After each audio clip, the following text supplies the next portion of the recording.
menyenangkan hati Tuhan lebih dari segalanya.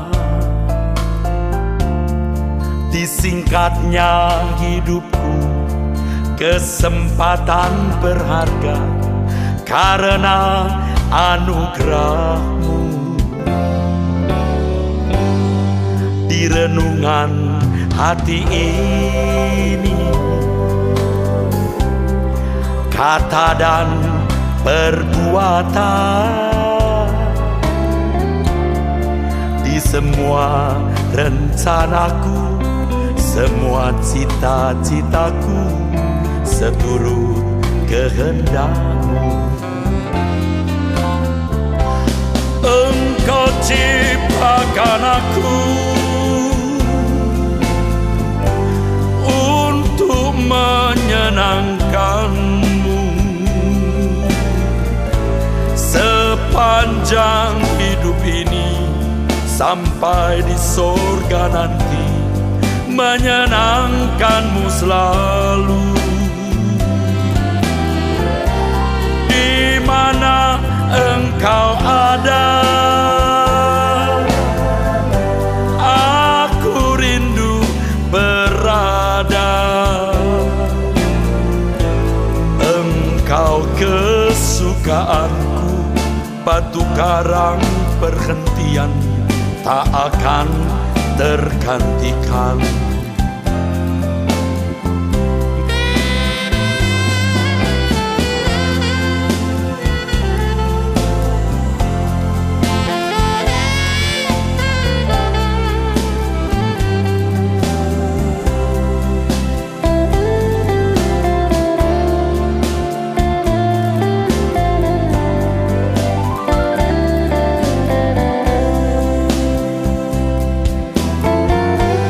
Menyenangkan hati Tuhan lebih dari segalanya. Disingkatnya hidupku, kesempatan berharga karena anugerah-Mu.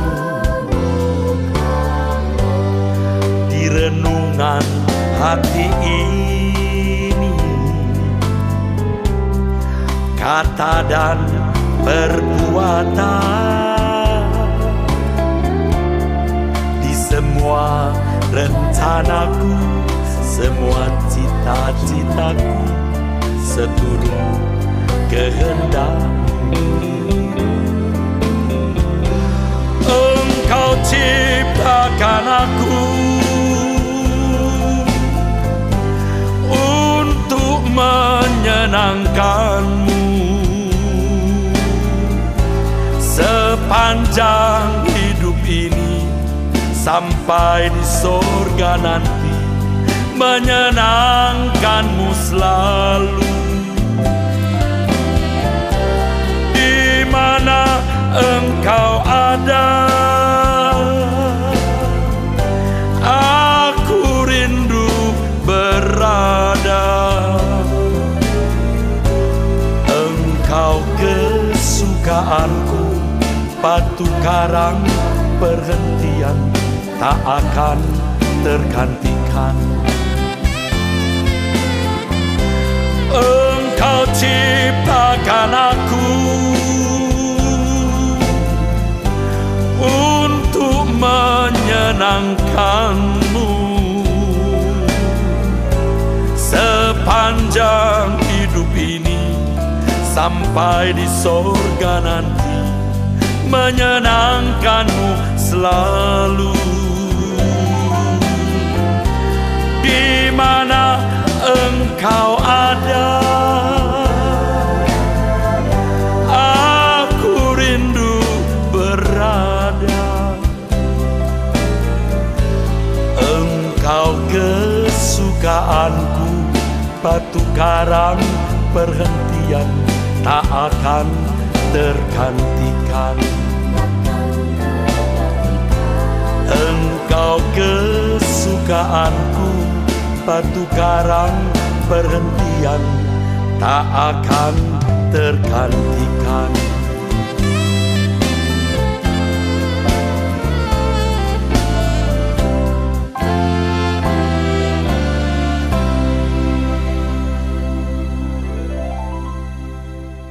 Shalom Bapak Ibu sekalian, pada kesempatan ini kita akan melihat satu kebenaran yang sebenarnya jarang sekali orang perhatikan, yaitu tentang dimensi keempat. Banyak orang mengenal adanya 3 dimensi, tetapi sebenarnya ada dimensi keempat. Kalau kita bicara 3 dimensi, maka kita bicara soal panjang, lebar, dan tinggi. Sebenarnya kita bicara sedang membahas satu ruang sebenarnya. 3 dimensi itu ruang. Sedangkan dimensi keempat, kalau 3 dimensi kita bisa bikin sumbunya X, Y, and Z. Tapi sumbu keempat ini adalah waktu. Dimensi keempat itu waktu. Nah, dimensi yang ini, satu ini, waktu ini, disitulah sumber daya yang kita miliki yang paling berharga. 4 dimensi ini, sebenarnya kita hidup itu bukan di dalam 3 dimensi, di dalam 4 dimensi. Termasuk di dalam waktu. Ya. Makanya ada istilah space and time. Kita hidup di ruang dan waktu. Nah, kalau kita bicara soal dimensi, semuanya ini tercipta sejak awal penciptaan. Di Kejadian 1 ayat 1 dikatakan demikian. Pada mulanya Allah menciptakan langit dan bumi. Langit, segala yang ada di jagat raya. Bumi adalah planet biru yang kita sedang tempati sekarang ini. Semuanya ini diciptakan oleh Allah, Elohim. Dari tidak ada menjadi ada tanpa bahan. Otomatis di dalamnya segala hal, baik space maupun time, ruang maupun waktu tercipta. Kalau sebelumnya tidak ada ruang, tidak ada waktu, sekarang menjadi ada ruang, ada waktu.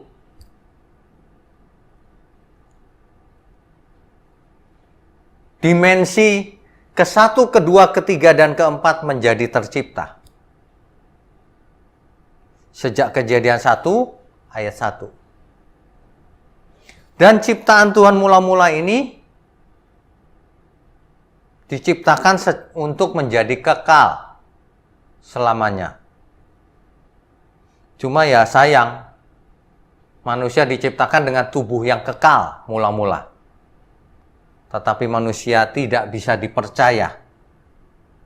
Adam melanggar perjanjian dengan Allah. Mestinya Adam tahu bahwa ia tidak boleh makan buah itu. Tapi ia makan juga. Tubuh Adam yang tadinya kekal menjadi fana.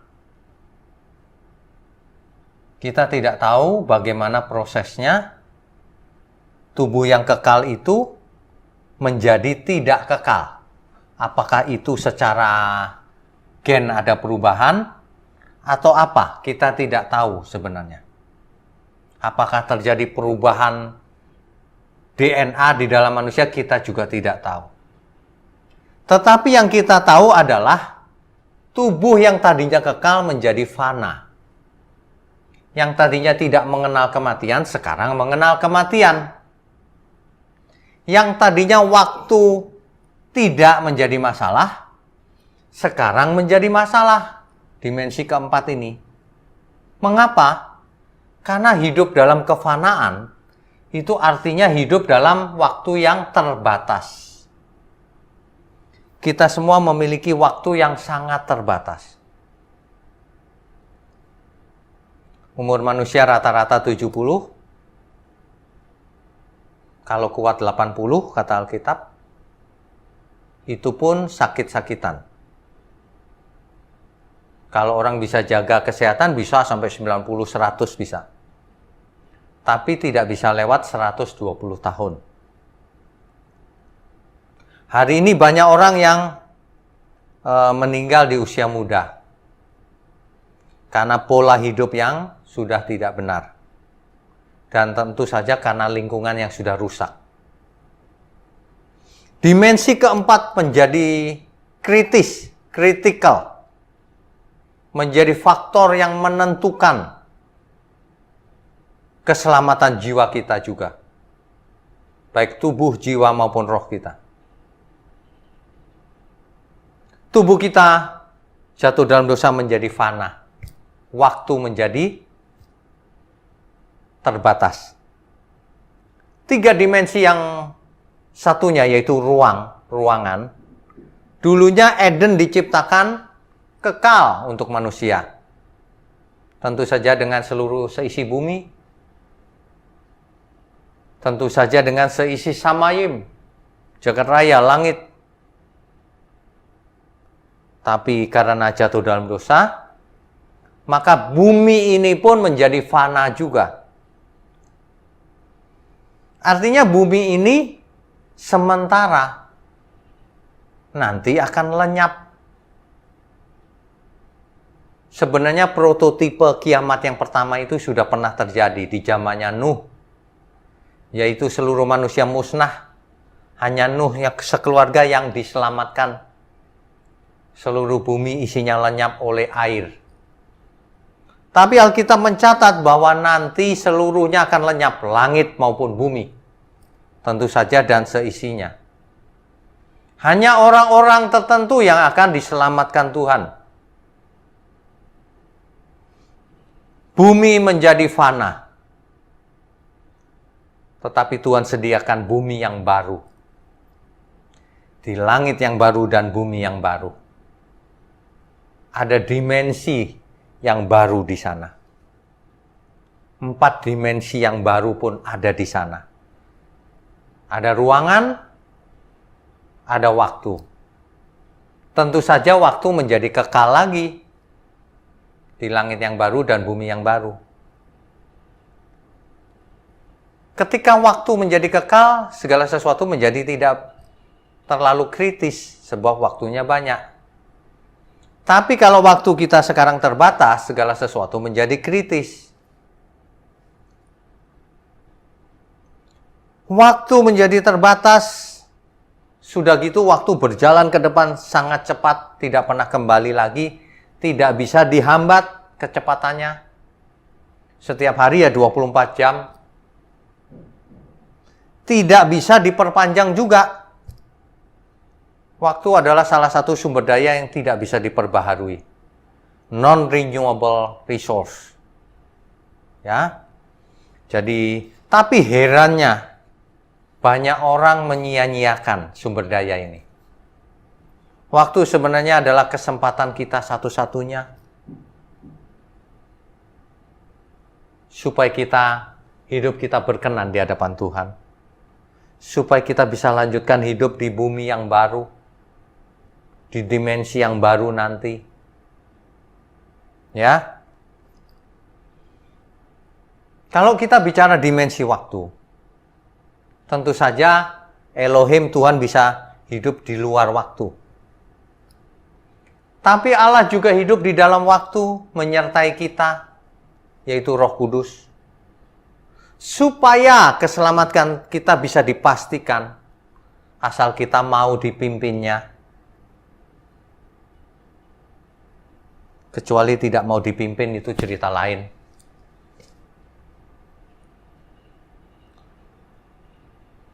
Menurut para ilmuwan, waktu ini tercipta pada waktu dentuman awal yang hebat. Big Bang Theory. Ya, Big Bang ini hipotesa sih, saudara. Bisa benar, bisa tidak. Tetapi, kalaupun itu benar, itu adalah cara Tuhan memproses, menciptakan langit dan bumi. Ya. Di Kejadian 1 ayat 14, Coba kalau kita baca Kejadian 1 ayat 14. Berfirmanlah Allah, jadilah benda-benda penerang pada cakrawala untuk memisahkan siang dari malam. Biarlah benda-benda penerang itu menjadi tanda yang menunjukkan masa-masa yang tetap, waktu yang tetap, dan hari-hari dan tahun-tahun. Tuhan menciptakan benda-benda ini sebagai penanda waktu, Bapak Ibu. Supaya kita tahu dari detik menjadi menit, menit menjadi jam, jam menjadi hari, dan hari-hari pun berjalan terus menjadi bulan. Bulan demi bulan berganti menjadi tahun, dan tahun pun berganti terus. Dan manusia harus kembali menjadi debu. Tragis ya. Manusia yang jatuh ke dalam dosa ini menjadi tragis hidupnya. Ujungnya adalah kematian. Ada istilah memento mori. Ingatlah hari kematianmu. Hari ini kalau masih ada yang sombong, ingatlah hari kematianmu. Bisa terjadi kapan saja, di mana saja, dengan cara apa saja.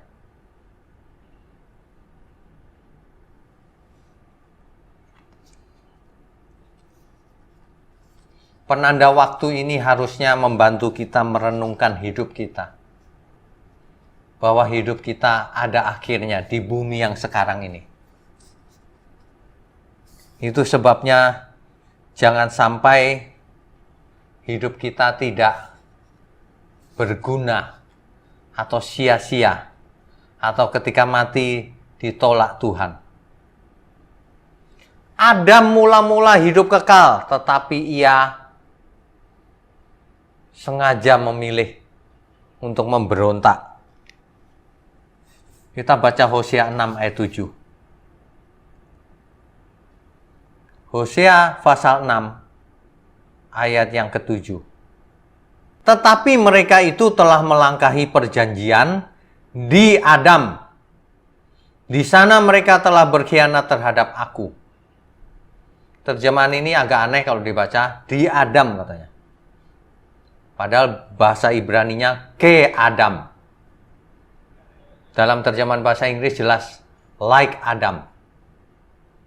Ayat ini hendaknya memperingatkan kita bahwa jangan memberontak, jangan melangkahi perjanjian seperti Adam.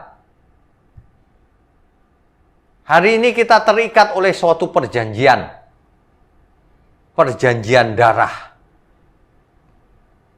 Kita ditebus oleh darahnya, bukan dengan barang yang fana. Supaya kita hidup baginya. Supaya kita hidup dipimpin oleh roh, bukan hidup kedagingan terus. Supaya kita menjadi anak-anak Allah yang maha tinggi. Supaya kita selamat. Ya. Jangan seperti Adam. Terikat perjanjian, dia langgar. Kita terikat oleh suatu perjanjian yang baru. Jangan hidup menurut Taurat lagi, tapi hidup menurut Kristus. Jangan hidup ritual lagi. Hiduplah mengenakan pikiran perasaan Kristus. Jangan hidup berdasarkan ritual yang tertulis secara harafiah. Tapi hiduplah mengenakan hukum itu pada akal budi kita. Supaya kita menjadi manusia-manusia Allah. Jangan pernah berpikir kita otomatis selamat. Ya. Umat Tuhan saja binasa loh, karena kalau tidak mengenal Allah. Kenapa tidak mengenal Allah? Karena tidak mau belajar. Engkaulah yang menolak pengenalan itu. Kata Alkitab. Waktu kita itu sangat terbatas. Sekarang kita umur berapa? Kalau seandainya umur kita 70, Berapa tahun lagi? Kan sebentar lagi. Banyak teman-teman kita, sahabat kita, orang-orang yang kita kasihi juga sudah dipanggil Tuhan. Hidup kita ini seperti antrian menuju lorong kematian fisik kita. Setelah itu baru kita hidup kekal. Tapi selama kita hidup ini, bagaimana kita bisa menjalani hidup ini untuk mempersiapkan bumi yang baru, langit yang baru? Bagaimana kita memastikan bahwa kita diterima Tuhan, kita diselamatkan? Jangan berkata otomatis. Sebab kita hidup ini mempunyai hutang terhadap Tuhan. Hutangnya apa? Supaya hidup tidak menuruti daging, tapi menuruti roh. Sebab kalau kita hidup menurut daging, kamu mati, kata Alkitab. Bukan mati fisiknya tuh, binasa. Tapi kalau kamu hidup menurut roh, kamu akan hidup kekal. Ya. Hari ini kita juga punya waktu yang sama. Bapak Ibu pernah nggak merenungkan? Matahari kita ini masih sama seperti dahulu Adam lihat matahari. Langit yang ada ini adalah langit yang Adam lihat juga. Yang Abraham lihat. Masih sama. Kita hidup di dimensi waktu yang sama. Cuma umur kita sekarang tidak sepanjang mereka. Kita hidup apalagi di suasana pandemi seperti ini. Ya. Banyak orang tidak menghayati bahwa waktu yang kita punya itu terbatas dan sangat pendek. Buktinya apa? Buktinya fokusnya pada yang lain. Harusnya kalau seseorang hidup menyadari, waduh, waktunya terbatas. Tentu ia tidak akan buang-buang waktu untuk mengerjakan sesuatu yang tidak berguna. Tentu ia akan fokus pada hal-hal yang utama, yang primer, bukan yang sekunder, apalagi yang tersier. Yang utamalah yang harus kita utamakan. Sebab waktu yang kita punya benar-benar terbatas. Ya. Coba kita baca ayat ini, ada kebenaran yang luar biasa. Pengkhotbah 3 ayat 17. Pengkhotbah pasal 3 ayatnya yang ke-17. Sebelumnya ayat ke-16 kita baca. Ada lagi yang kulihat di bawah matahari, di tempat pengadilan. Di situ pun terdapat ketidakadilan. Ayat 16 tadi berkata bahwa di tempat pengadilan pun tidak ada keadilan. Padahal harusnya di situ terdapat keadilan. Barulah ayat ke-17-nya. Berkatalah aku dalam hati, Allah akan mengadili baik orang yang benar maupun yang tidak adil. Karena untuk segala hal dan segala pekerjaan ada waktunya. Bapak Ibu menangkap nggak konteks ayat ini sebenarnya? Ada banyak orang kalau baca Alkitab tidak mengerti konteksnya salah. Tuh Pak, segala sesuatu ada waktunya Pak. Nanti ada waktunya aku sukses. Ini sedang tidak bicara soal itu, apalagi sukses duniawi. Tidak. Ini sedang bicara bahwa di pengadilan harusnya ada keadilan, tapi tidak ada keadilan. Tunggu tanggal mainnya. Segala sesuatu ada waktunya. Kamu akan diadili. Itu maksudnya. Sama kita sekarang, kita terikat oleh suatu perjanjian baru dengan Tuhan Yesus. Jangan kita ngeledek Tuhan.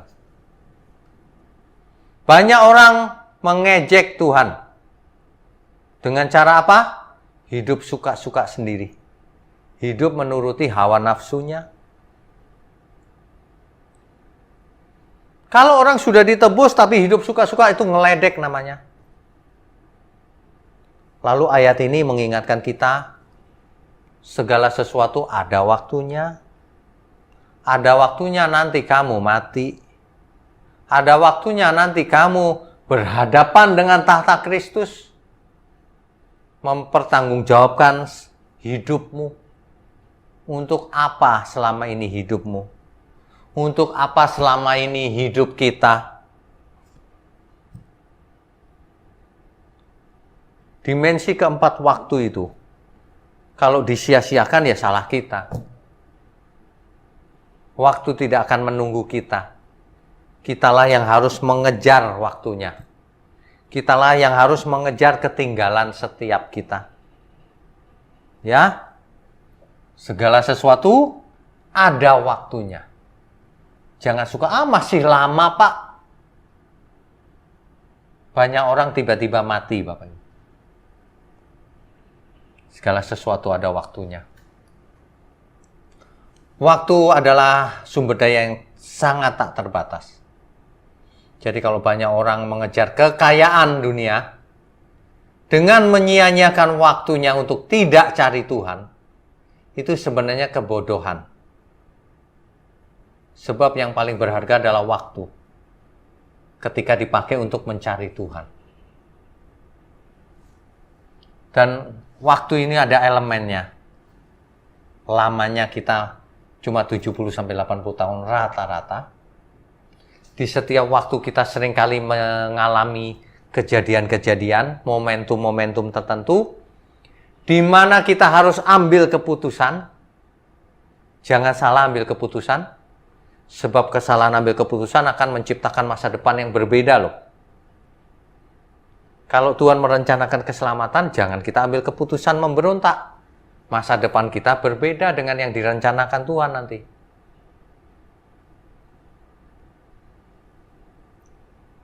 Ingat, waktu ini tidak selamanya tersedia bagi setiap kita. Kalau kita evaluasi hidup kita, sejak bangun pagi sampai malam hari, kemudian tidur dan bangun pagi lagi, apa sih yang selama ini kita lakukan? Apakah kita hidup bagi Tuhan? Atau kita hidup bagi diri sendiri? Atau apa? Coba direnungkan baik-baik Bapak Ibu. Dicatat, ya. Coba pagi hari saya bangun, apa yang saya kerjakan?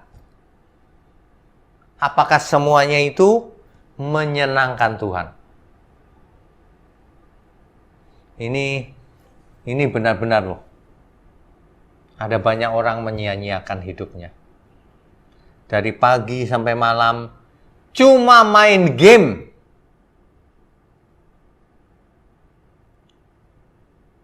Itu namanya membuang-buang waktu.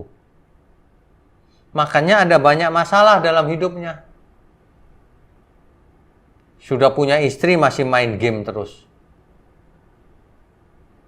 Segala sesuatu ada waktunya. Nanti kamu menuai apa yang kau lakukan.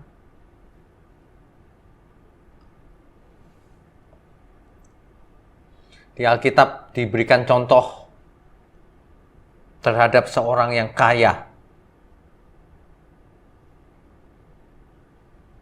Ia berkata begini, ia menghabiskan waktunya untuk menimbun hartanya di bumi, tapi tidak menggunakannya untuk kemuliaan Tuhan.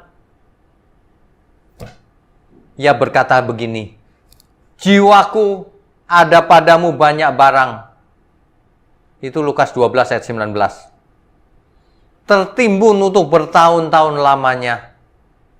Beristirahatlah, makanlah, minumlah, dan bersenang-senanglah.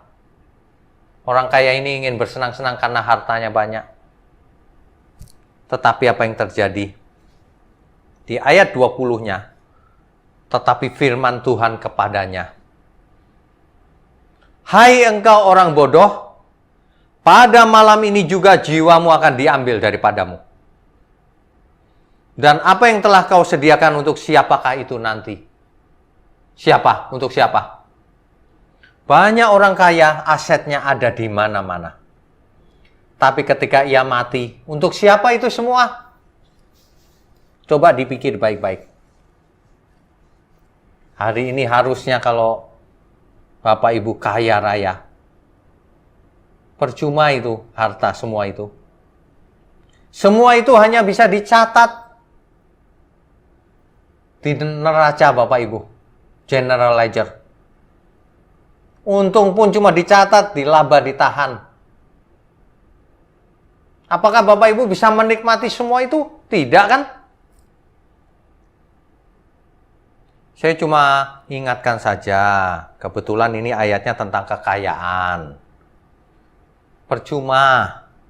Kekayaan Bapak Ibu itu percuma kalau tidak digunakan untuk kemuliaan Tuhan. Ayo bertobat cepat-cepat sebelum tiba harinya. Sebab segala sesuatu ada waktunya. Adil kalau Tuhan mati di kayu salib? Mati untuk kita, lalu kita malah mencari kekayaan untuk diri sendiri. Adil nggak itu? Ingat, segala sesuatu ada waktunya, ada pengadilan Tuhan. Lebih baik bagikan ke semua orang yang membutuhkan untuk pekerjaan Tuhan. Gunakan mamon untuk bersahabat dengan Tuhan. Sebagai hamba Tuhan, saya ingatkan lagi, gunakan mamon, gunakan aset-aset yang ada di mana-mana itu untuk kemuliaan Tuhan.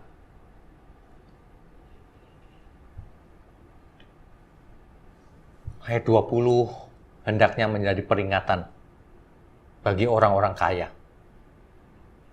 Tetapi firman Allah berkata kepadanya, "Hai engkau orang bodoh, pada malam ini juga jiwamu akan diambil daripadamu.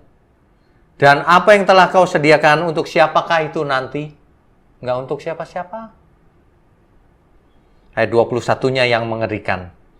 "Demikianlah jadinya dengan orang yang mengumpulkan harta bagi dirinya sendiri jikalau ia tidak kaya di hadapan Allah." Kaya di hadapan Allah itu mempergunakan kekayaannya untuk kepentingan Tuhan. Waduh, banyak orang sudah menyia-nyiakan waktunya, Bapak Ibu.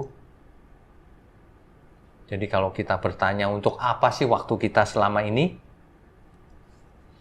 Pengkhotbah 12 ayat 1 mengingatkan demikian. Ingatlah akan penciptamu pada masa mudamu, sebelum tiba hari-hari yang malang dan mendekat tahun-tahun yang kau katakan, tak ada kesenangan bagiku di dalamnya.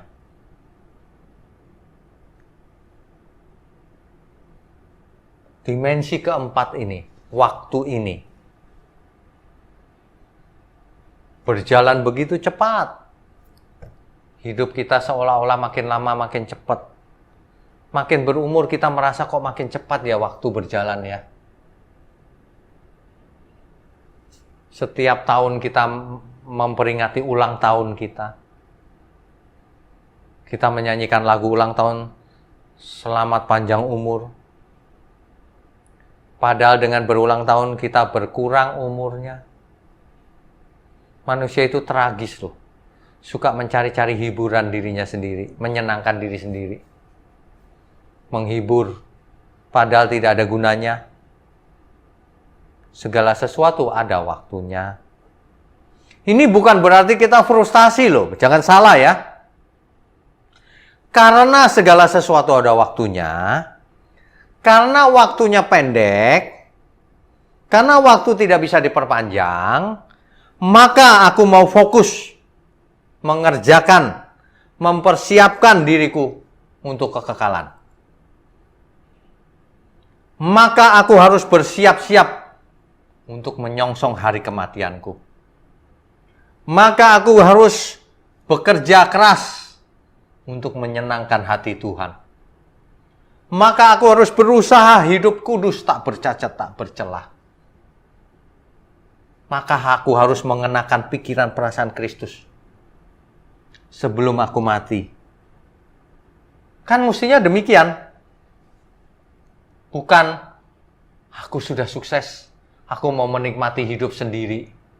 Itu seperti Alkitab katakan tadi, jangan jadi orang bodoh.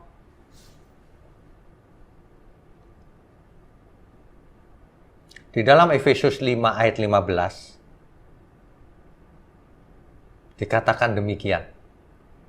Karena itu, perhatikanlah dengan seksama, dengan teliti, bagaimana kamu hidup, bagaimana kita hidup. Janganlah seperti orang bebal, tetapi seperti orang arif. Ketika kita ada di dimensi keempat ini, hidup di dalam waktu, kita perhatikan setiap detail, kita lakukan apa dari pagi sampai malam itu. Jangan seperti orang bebal, seperti orang arif. Hari ini kalau kita gunakan handphone kita untuk bersosial media, perhatikan bagaimana jempol kita pakai. Seperti orang arif, jangan seperti orang bebal. Membuat hoax dan banyak hal yang tidak berguna, bahkan jahat di mata Tuhan. Ya. Ayat 16-nya mengingatkan kita demikian. Dan pergunakanlah waktu yang ada, karena hari-hari ini adalah jahat. Pergunakan itu dimensi keempat, yaitu waktu itu. Setiap hari kita hidup di dalamnya. Ayat 17. Sebab itu janganlah kamu bodoh, tetapi usahakanlah supaya kamu mengerti kehendak Tuhan. Kalau Bapak Ibu Saudara sekalian benar-benar serius mendengarkan firman ini, perhatikan kalimatnya. Jangan kamu bodoh, jangan kita bodoh, tetapi usahakanlah supaya kita mengerti kehendak Tuhan. Ayo usaha setiap hari. Kalau bisnis saja, ngotot berusaha. Teliti setiap detail perjanjian yang dibuat. Teliti mencatat aset-aset. Tapi tidak teliti mempersiapkan esok hari kekekalan. Tapi tidak mau belajar mengerti kehendak Tuhan. Ini kan artinya sama saja dengan mencelakakan diri sendiri. Ya. Di sisa umur hidup kita ini, mari kita fokus. Di dalam constraint yang ada, batasan-batasan yang ada, di dalam ruangan yang ada, dengan keadaan fisik kita masing-masing, di dalam waktu yang berjalan, di umur kita masing-masing, mari kita mempersiapkan diri. Khususnya kita umat Tuhan, kita sudah diberi kuasa, diberi hak istimewa, supaya di waktu yang sangat terbatas ini, kita memanfaatkan waktu ini benar-benar optimal, maksimal, dengan sarana-sarana yang sudah Tuhan sediakan, yaitu kita sudah dimaafkan, dosa kita diampuni. Kita diberikan firman Tuhan yang bisa kita baca dan renungkan dan lakukan setiap hari. Kita diberi materai Roh Kudus. Kita dipimpin oleh Roh Kudus, disertai setiap hari, setiap saat bahkan. Kita disertai dalam kita mengarungi hidup di dimensi waktu ini. Roh Kudus pun hidup bersama kita di dalam dimensi waktu. Bahkan Roh Kudus juga turut bekerja dalam segala hal untuk mendatangkan kebaikan bagi kita semua. Ya. Mari kita bertobat, kita siapkan hati kita, pikiran kita. Setiap hari, setiap saat. Alkitab itu mencoba dengan berbagai kalimat, dengan berbagai firman, supaya kita mengerti kehendak Tuhan. Dalam Roma 12 ayat 2, dikatakan demikian. Janganlah kamu menjadi serupa dengan dunia ini. Jangan kamu seperti dunia ini. Begitu loh maksudnya. Jangan kamu menyembah yang lain. Nanti kamu seperti yang kamu sembah itu. Kamu menyembah dunia, ya kamu seperti dunia itu. Tetapi berubahlah oleh pembaharuan budimu. Maksudnya bagaimana pembaharuan budi? Maksudnya adalah sehingga kamu dapat membedakan manakah kehendak Allah, kehendak Tuhan. Mana yang baik, mana yang berkenan kepada Allah, dan yang sempurna. Kita itu tidak hanya dituntut supaya baik, bahkan harus sempurna. Bapak Ibu jangan pernah berpikir, aku nggak usah melakukan apa-apa, sudah ditebus Tuhan, selamat. Nanti Bapak Ibu seperti Adam, melanggar perjanjian. Tuhan sudah membuat perjanjian dengan darahnya sendiri, supaya kita semua bertobat, berbalik dan bertobat. Mengenakan kodrat ilahi. Tidak hanya baik, sempurna dalam segala hal. Belajar. Ayo. Jangan kita termakan virus teologi yang salah. Yang mengakibatkan orang menjadi malas. Ya. Jadi kita harus bertransformasi. Dari manusia lama menjadi manusia baru. Berpikir yang optimal, yang jauh ke depan. Jangan berpikir cuma sekarang. Berpikir di balik kubur. Kalau orang sudah mempersiapkan diri untuk kekekalan, tentu hidupnya berubah. Kalau orang hidupnya tidak berubah, berarti dia tidak mempersiapkan diri. Banyak orang hidup take it for granted. Untung-untungan doang. Ya, semoga diterima oleh Tuhan. Loh, Alkitab sudah menjelaskan kehendak Tuhan. Orang yang tidak melakukan kehendak Tuhan, memberontak terhadap Tuhan. Binasa. Jadi sekarang kita siapkan saja waktu kita. Kita mulai menyusun prioritas dalam hidup kita. Kalau kita benar-benar takut Tuhan. Mari kita susun prioritas kita. Di waktu yang sangat terbatas yang kita punya, kita susun prioritas. Yang paling penting kita lakukan di nomor 1, belajar kehendak Tuhan. Lakukan, renungkan, berubahlah. Yang kedua, kerja keras dalam segala hal, belajar keras. Supaya dari hari ke hari kita semakin tepat mengerjakan kehendak Tuhan. Ya. Selain itu kita harus mulai membuang kegiatan-kegiatan yang tidak ada hubungannya dengan keselamatan. Bapak Ibu yang suka main game, nggak usah main lagi. Kita sudah berumur.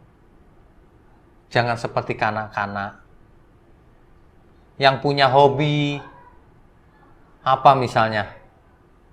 Sudah tidak usah kalau hobinya itu tidak membawa kepada kekekalan. Sebab waktunya sudah pendek, apalagi yang sudah berumur. Sudah buang kegiatan-kegiatan yang tidak membawa manfaat bagi keselamatan kita. Arisan-arisan dikurangi saja, tidak usah. Atau bahkan tidak usah sama sekali. Ya. Main pergaulan yang tidak jelas dicoret saja. Jadi prioritaskan hidup kita hanya untuk hal-hal yang berguna. Kalau kita lakukan itu yang untung bukan siapa-siapa kok, kita juga. Orang yang tidak menghargai waktu yang diberikan Tuhan. sama dengan tidak menghargai anugerah Tuhan. Sebab Tuhan sediakan waktu itu supaya kita meresponi anugerahnya. Supaya di waktu yang ada kita menggunakannya untuk kemuliaan Tuhan. Bukan untuk menikmati diri sendiri.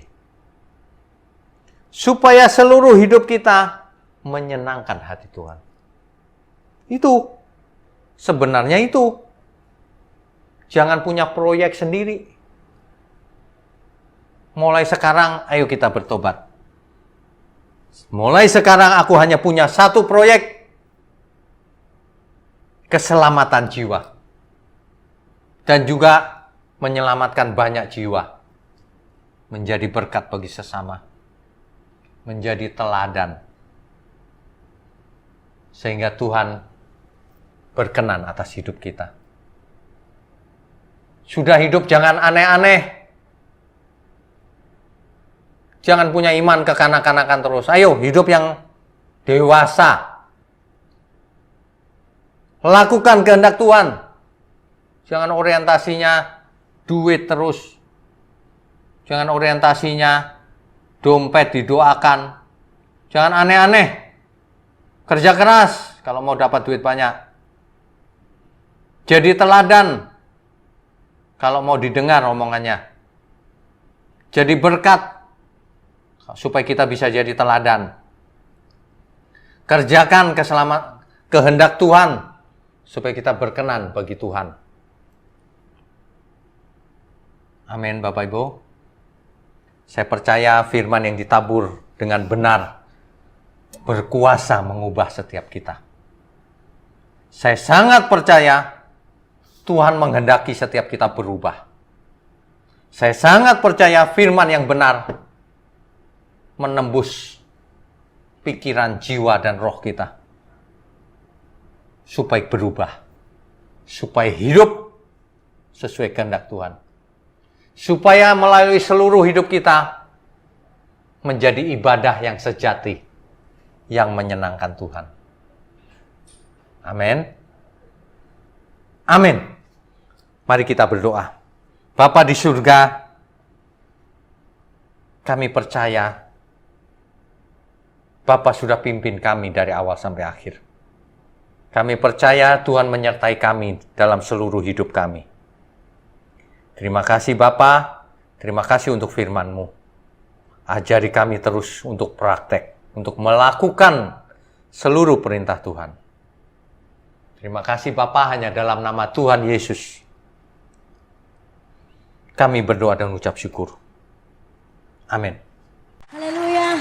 Saudara, kalau ada satu nama yang dahsyat, menyembuhkan setiap yang sakit, memulihkan setiap yang terluka, bahkan membangkitkan orang mati, dan melakukan perkara yang luar biasa, nama siapa saudara?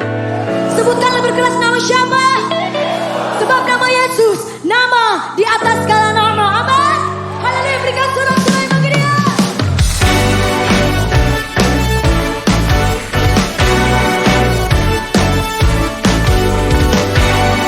Untuk suka dan Engkau Tuhan. Langit adalah tahta-Mu Tuhan, dalam kemuliaan bumi tumpuan kaki-Mu sungguh mengagumkan.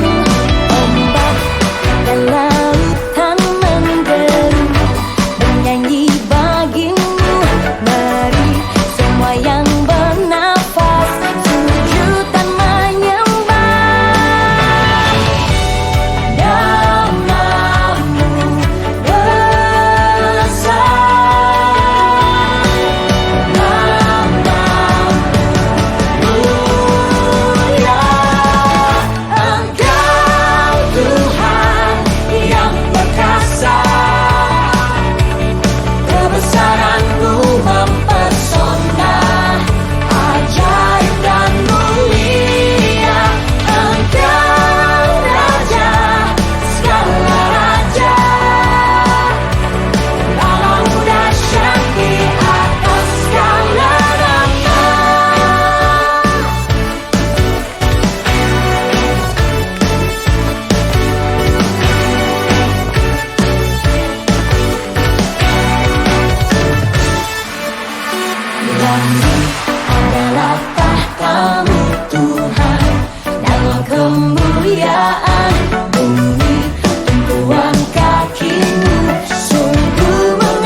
Dahsyat.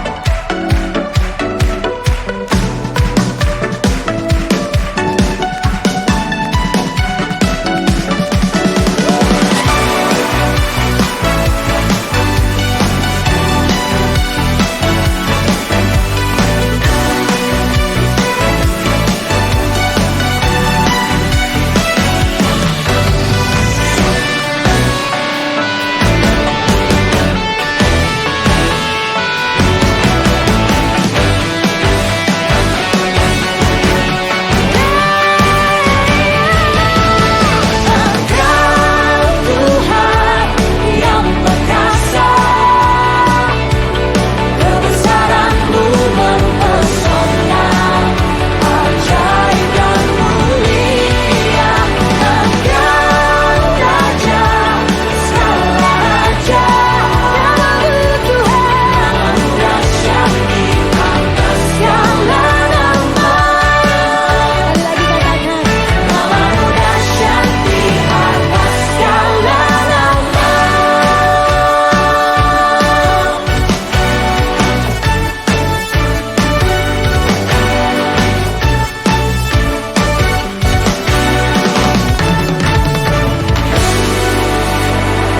on. Lebih lagi sorak-sorak kemuliaan yang luar biasa buat Allah kita. Come on! Sekarang, terimalah kasih karunia dan damai sejahtera Tuhan Yesus Kristus dan kasih Allah Bapa kita serta persekutuan Roh Kudus menyertai setiap kita sekarang, seterusnya, dan selamanya. Amin. Saudara telah mengikuti ibadah online GBI Alpha Omega. Saudara yang diberkati melalui tayangan ibadah online diberi kesempatan untuk memberi persembahan. Bagi jemaat yang rindu menabur pekerjaan Tuhan di GBI Alpha Omega, dapat memberikan persembahan dan persepuluhan secara online melalui rekening BCA 014-323-7777 atas nama PT Graha Alpha Omega. Sertakan keterangan untuk persembahan atau perpuluhan. Mari memberi dengan penuh sukacita dan ucapan syukur. Untuk mendapatkan informasi terupdate mengenai ibadah online dan informasi lain seputar gereja, Anda dapat mengaksesnya melalui website GBI Alpha Omega. Jesus Christ bless you. Kaulah nafas hidupku.